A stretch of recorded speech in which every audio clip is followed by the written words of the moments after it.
Assalamualaikum warahmatullahi wabarakatuh. Shamarka kafanakum jirtan aga kesani. Password Facebook, TikTok kesani dagatani tiyote akkamitti bakka tokkotti deebistanii argachuu akka dandeessan isinitti agarsiisa. Kana gochuudhaaf setting bilbila keenya keessa yeroo tokkoof ni tuqanna. Haala kanaan gara kana erganii nu fidee setting bilbiluma keenya ol harkisuudhaan Google iddoo jedhurra yeroo tokkoof ni tuqanna jechuudha. Haala kanaan barbaade gara kanaatti erganii nu fidee mana achi jiru Google account iddoo jedhurra yeroo tokkoof ni tuqanna. Haala kanaan barbaade settingiilee hedduu kan inni nuuf fidu.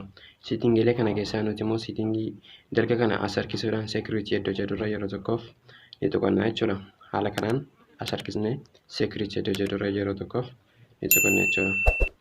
Haala kanaan erga tuqannee ol fuudhaanii password manage iddoo jedhu sanarra yeroo tokkoof ni tuqanna jechuudha.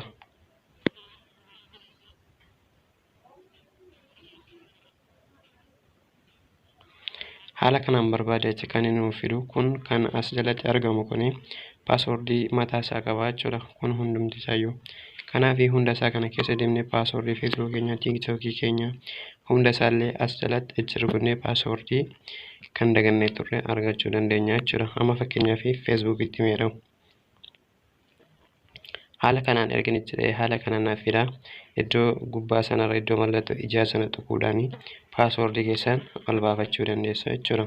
Egaa TikTokis wantoota biraas haaluma kanaanii keessa seentanii passwordii dagattanii turtanii ol baafachuu dandeessu jechuudha. Wanti isin asirratti argitan kun hundi isaatu passwordii mataa isaa qaba jechuudha. Passwordii fakkeenyaaf amma TikTokii isinitti argisiisa. TikTokii keessan keessa rukuttanii haala kanaan yeroon isin fidee iddoo mallattoo ijaa fakkaatu sana rukuttu jechuudha. Erga rukuttanii passwordii TikTokii keessanii fidee ol isiniif baasa jechuudha. Egaa baay'ee namatti tola, baay'ee nama gammachiisa. Hammuma seenaatii ilaalaa cheekii godhadhaa isiniin jedha. YouTube channel kana immoo please subscribe gochuudhaan maatii ta'anutti dabalamaa isiniin jecha. Viidiyoon kun akka namoota baay'ee bira gahu share gochuudhaan comment irratti yaada qabdan nu barreessaa. Haga viidiyoo biraatti walitti deebinee